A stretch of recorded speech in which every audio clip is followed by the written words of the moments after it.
GST, cukai baru akan dikenakan lepas pilihan raya. Dia umumkan baru ni. GST itu cukai apa pula? GST dengan hak sekarang ni cukai perkhidmatan tu apa dia? GST bahasa Inggeris, G goods, barangan, S services, perkhidmatan, P tax, cukai barangan dan perkhidmatan. Orang selalu tanya saya, cukai lah apa dia? Cukai perkhidmatan.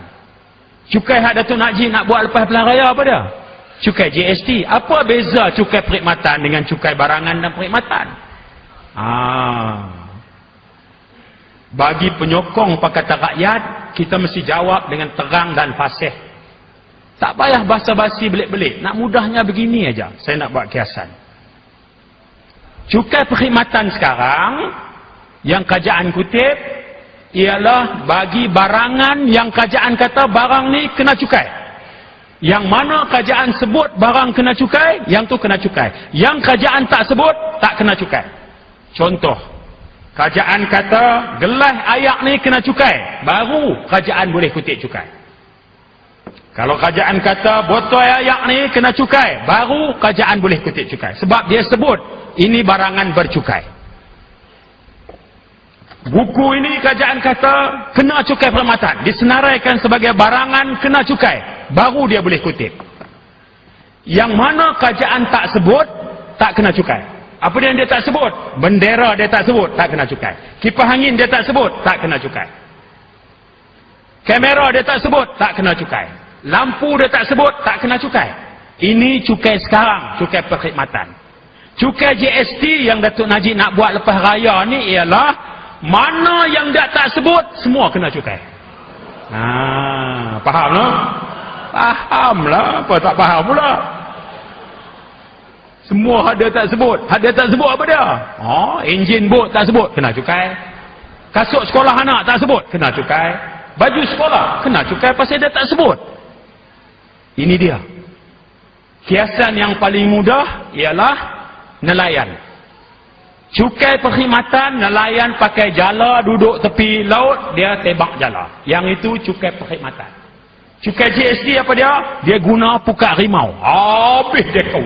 Ikan kecil, besar, plankton tepi laut, semua dia ambil. Dia kaut habis. Itu cukai GST. Supaya kerajaan dapat lebih banyak hasil. Bila ni? Lepas pilihan raya. Dia habang dah. Kalau dia menang lagi lah. But is it a fair tax? This is the question that we want to raise. So you can't go on heaping the burden on the people. Why is that? Why is that such a low base? I mean, Well, I suppose people never thought of building resources in order to ensure that there is enough revenue coming in, and over a longer period on the expanding tax base. Number one, the gap is widening. And number two, I think the income level in real terms has not increased. We are over-relying on this easy source of income. And we think that that is not going to end. But we're going to see that the income from this source will just disappear in a short period of time. GST will affect the consumers. And those people with a big family will bear a heavier burden. So therefore, coming to GST, if they're going to introduce it, is purely because they want to supplant the revenue that is not forthcoming, or revenue which is fast being used up, or depleted. Like I said, the burden will be on the poor. Why are you going to bring that in now, when the economy is still not growing? We are not sure of the future anyway. The whole world is like that today. Yeah, have we done enough for the people?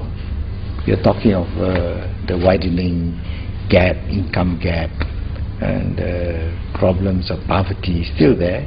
Don't pretend that we have solved the poverty question. We have not. You look at Sabah, Sarawak, Kelantan, Terengganu, and some parts of, even in the urban areas, you find a lot of poor people. And with the rising cost of living. Perlu difahami bahawa sebilangan keluarga di bandar yang berpendapatan rendah kini sukar untuk memenuhi tuntutan kehidupan seharian. I think it's not going to be easy. Look at our exchange rate. Our ringgit is so much depreciated, you know, compared to even our neighbors. Even with Thai baht, we have depreciated against the Thai baht. People who went to Makkah recently have complained. They said the ringgit has depreciated against the rial. Well, I like to repeat the same old problems, you know, corruption. That's one. Security. Number two. Number three, I think education. And number four is the economy. These are big issues. Now GST is a replacement tax. It's always that as a tax. If you are a tax student, you know that GST is a substitute tax. It shouldn't be introduced as a new tax. Kita perkenalkan GST supaya kita boleh turunkan cukai pendapatan. Cukai pendapatan diturunkan oleh kerana kita dah ganti dengan GST. Cukai pendapatan ini bukanlah satu jenis cukai yang digemari oleh kerajaan kerana senang menipu. Sebab macam-macam kita boleh klaim anak ada 3, kita klaim anak ada 6. Kan?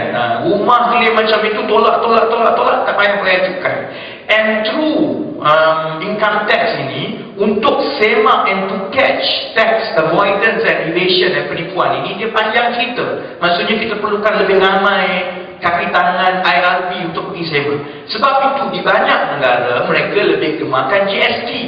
Bukan sebab GST ini hebat, tetapi GST ini tidak melibatkan memfilekan return. Bila tak file return, kurang menipu. Because you beli, you bayar. That's it. No argument. You beli benda ni, kalau cukai dia 5%, you tak boleh tak bayar. You have to pay.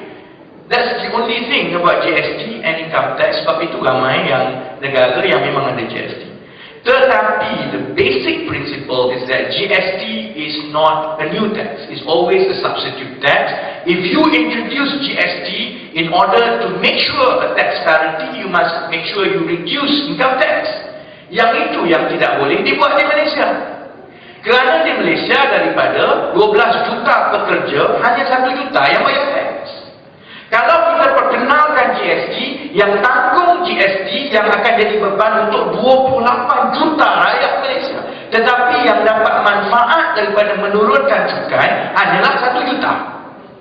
Sebab itu Pakatan Rakyat, on a matter of principle, kita meletakkan syarat, kecualilah kita ubah ekonomi kita ini supaya gaji rakyat naik, supaya lebih ramai orang bayar cukai, then you can talk about GST.